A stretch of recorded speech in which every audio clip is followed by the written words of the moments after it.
It would be worth spending some time expressing great admiration for the works of the tremendous director, one of America and Hollywood's greatest, Nicholas Ray, from 1948 to the early 1970s, and creating up until the end of that decade. Ray composed several extremely impactful films, and it all begins here with 1948's They Live by Night, a lucid exercise in enrapturing film direction, a must view for anyone who is remotely interested in how to adapt a script to the screen itself. Plausibly one of the finest film noir pictures ever released.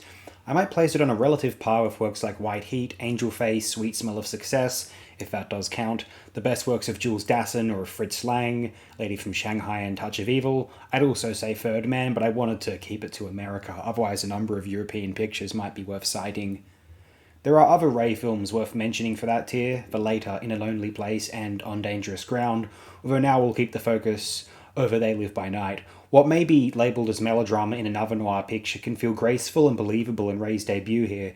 It has a more naturalistic feel than some of the more emphasised, though maybe comparatively stiff, of its peers. The protagonist is not as vociferously introspective as certain other titles. He does not quite behave so assertively that they appear to know a camera is on them during the quieter spots.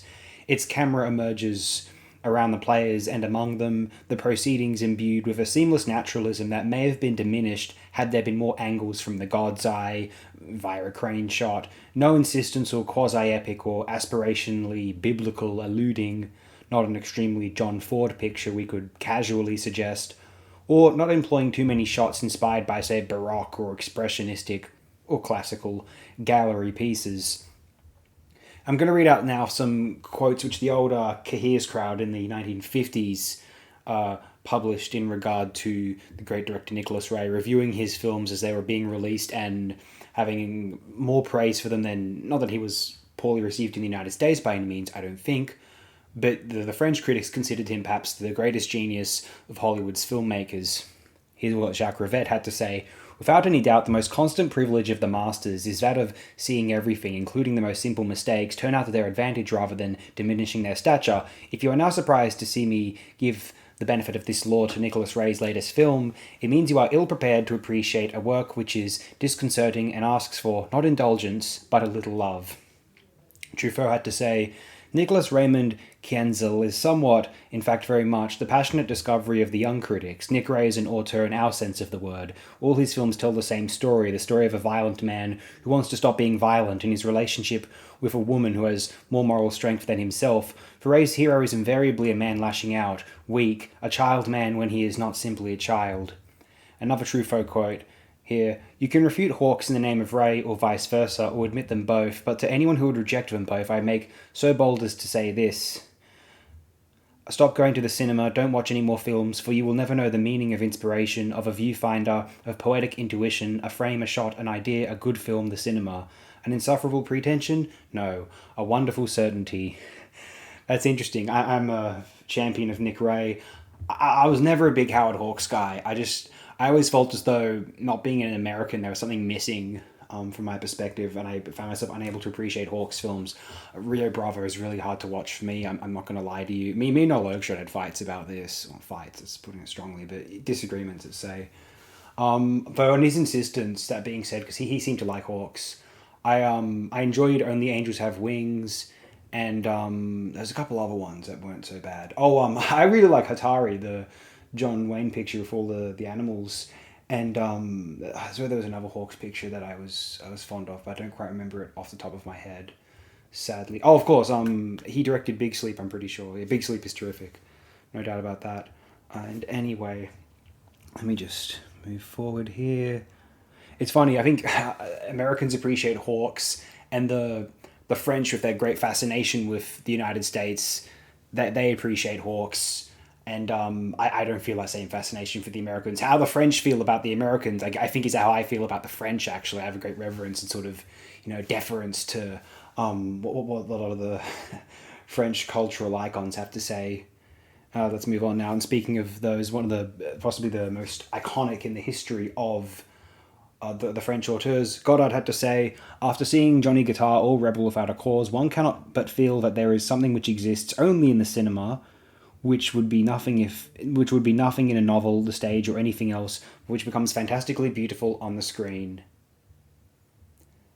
the words of his critic influencer Chabrol right there. This is actually a very Chabrol film now that I think about it. They Live by Night is like the Chabrol thesis, just like pre-Chabrol actually directing. Oh, and I missed one here. Sorry, this is Roma.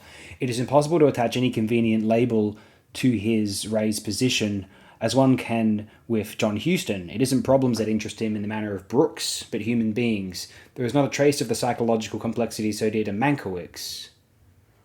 I never really noticed it. I never heard Mankiewicz really cited as an author. As a solid director of material, yes, but that's interesting. I mean, they're all about Eve too. Sleuth wasn't out yet, but Sleuth is his, I'm pretty certain. What else did Mankiewicz direct? Ghost of Mrs. Meyer, I think, yeah. I don't think he did Mrs. Miniver. Could be. I don't remember who did that though. Anyway, I'm not the biggest fan of it. Mrs. Miner's not really my thing. None of those instantly dazzling flashes of lyricism as in Aldrich. His tempo is slow, his melody usually monochord, but its delineation is so precise, its progress so compulsive, that we cannot allow our attention to stray for a moment. And another Goddard quote here, it is no longer a question of either reality or fiction, or of one transcending the other, it is a question of something quite different. What? The stars, maybe, and the men who like to look at them and dream. How sentimental and nice.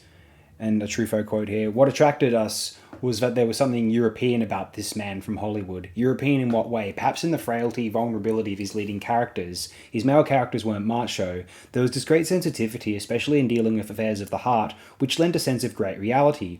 At a time when Hollywood movies are rarely personal or autobiographical, you always had the feeling that the love stories in Nicholas Ray's films were true stories. It's terrific stuff right there. I once thought of On Dangerous Ground as my favourite of Nick Ray's films. Ida Lupino is considered a co-director on that film, it is well worth mentioning. And They Live by Night, as well as the 1973 enigmatic endeavour that was We Can't Go Home Again. I also really applaud Bit of Victory and Johnny Guitar, a song I've loved ever since I heard it in Fallout New Vegas, having no idea of the 54 film. I will state that there are up to 15 Nicholas Ray films that are well worth viewing, and this one, They Live by Night, commences an insurmountable oeuvre.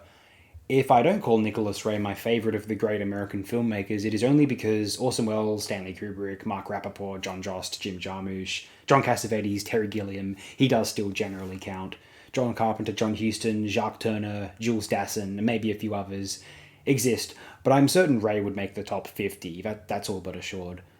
I would say also it is maybe my favourite film of 1948, and that's considering other films such as Bicycle Thieves, Olivier's Hamlet, Drunken Angel, Rope, and the noir peer Force of Evil by Abe Polonsky.